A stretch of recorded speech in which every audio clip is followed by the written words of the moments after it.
Fel e vinagre. Você já ouviu falar desse enigma da Bíblia lá na crucifixão de Jesus?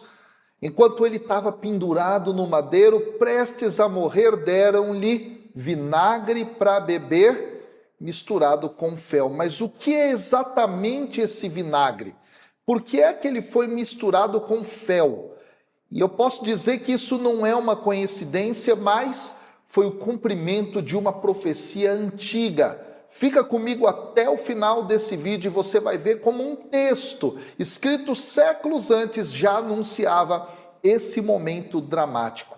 Vamos invocar o Espírito Santo de Deus sobre nós para dar-nos o entendimento desse enigma da Bíblia. Em nome do Pai, do Filho e do Espírito Santo.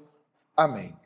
Eu sou João Cláudio Rufino, doutor em teologia na área bíblica e há mais de 10 anos professor na faculdade de teologia, dou aula para os futuros padres, diáconos, também futuros teólogos e teólogas que vêm estudar conosco na universidade e tenho este canal já há muitos anos. Aqui você vai encontrar diversos vídeos a respeito de Bíblia católica. Então, já quero pedir, deixa o seu like nesse vídeo, deixa aqui o seu comentário, uma palavra de incentivo, uma pergunta, um comentário a respeito do vídeo e também se inscreva no canal, ativa o sininho para receber as notificações e se você quiser se tornar membro deste canal, fique à vontade. É muito importante a sua ajuda aqui. Há pouco tempo que eu abri essa possibilidade, a fim de que eu possa melhorar o canal para vocês,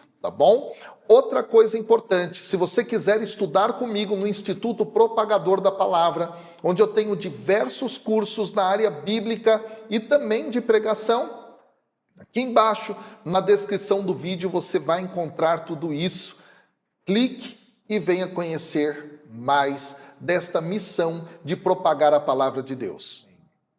Vamos por partes. Primeiro, Jesus disse, tenho sede, como está lá em João no capítulo 19, no versículo 28. E o que lhe ofereceram? Vinagre e fel. Mas não se trata do vinagre de cozinha que a gente usa hoje, nem do que a gente imagina como fel, no caso, fel de animal, tirado da bile do animal. Não, na Bíblia, o termo fel, no hebraico, no Antigo Testamento, é rosh. E ele pode se referir a substâncias amargas, venenosas, como, por exemplo, a cicuta, aquele mesmo tipo de bebida que foi dado para que morresse, por exemplo, Sócrates, um veneno mesmo. No Antigo Testamento, fel vai simbolizar o sofrimento extremo, uma dor amarga, mesmo um tipo de veneno espiritual, como a gente lê lá em Lamentações, no capítulo 3, no versículo 15, quando é dito, não é? Que ele me encheu de amargura, me embriagou com fel. Já o vinagre, quando a gente olha para o Antigo Testamento hebraico, o termo usado é hometz. E esse termo era um termo que se aplicava a um tipo de vinho azedo que era diluído em água. E ele era conhecido entre os romanos, inclusive em latim, como posca. Esse era o termo.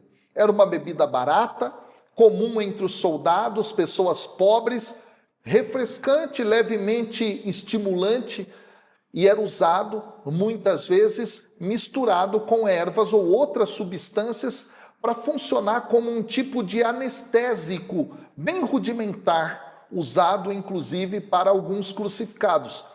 E é talvez por conta disso que deram para Jesus, para aliviar a sua dor. Alguns vão fazer a pergunta, será que não era para zombar dele? Pois é. Nos relatos da paixão, a gente tem dois momentos diferentes aqui. O primeiro, que é antes da crucificação, quando, segundo Marcos, lá no capítulo 15, no versículo 23, e depois em Mateus, no capítulo 27, versículo 34, deram para ele vinho com fel ou mirra. Aqui, Trata-se, no caso, de um sedativo leve. E essa prática é mencionada, inclusive, por alguns autores antigos, como o famoso historiador Flávio Joséfo e o próprio Talmud, que é um livro que registra muito das práticas que eram realizadas naquele século I entre os judeus. Só que Jesus recusa, o texto bíblico fala, ele não quer suavizar a dor, ele quer viver plenamente cada momento da paixão em plena consciência. E aí depois, durante a crucifixão, conforme João no capítulo 19, lá no 28 e até o 29, não é? Isso também em Mateus no capítulo 27, versículo 48, alguém bebe uma esponja em vinagre e oferece a ele. Dessa vez Jesus aceita.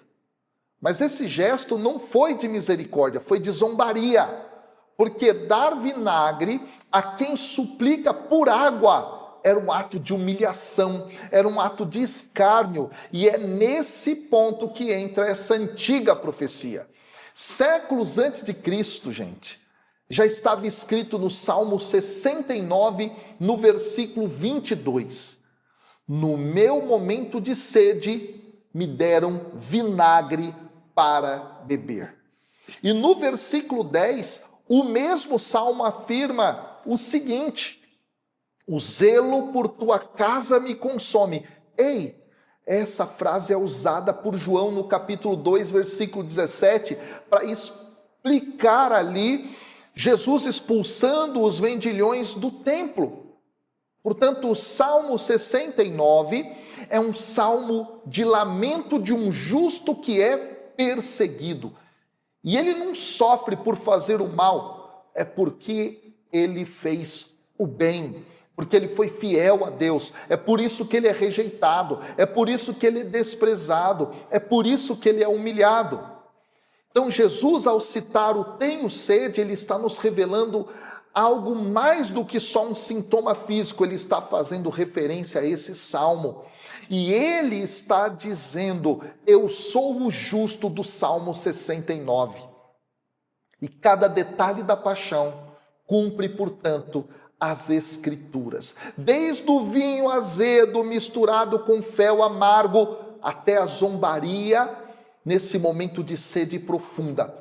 Tudo já estava escrito. E é por isso, por tudo isso, que Jesus passa, que a gente pode dizer, por amor, ele suportou por você, suportou por mim.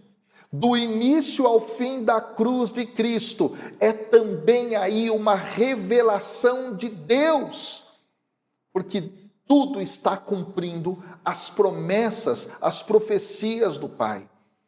E isso, portanto, faz com que a gente entenda que o sofrimento é transformado em salvação.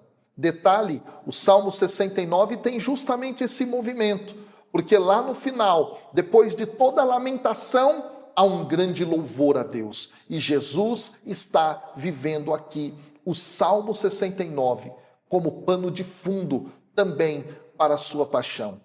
Que essa palavra toque o seu coração profundamente, para que você entenda que o plano de Deus se cumpriu em Jesus Cristo e que você tem acesso à salvação mediante Ele. Divulga esse vídeo para mais pessoas, manda para pelo menos uma pessoa e vamos fazer o Evangelho de Cristo chegar até os confins da terra.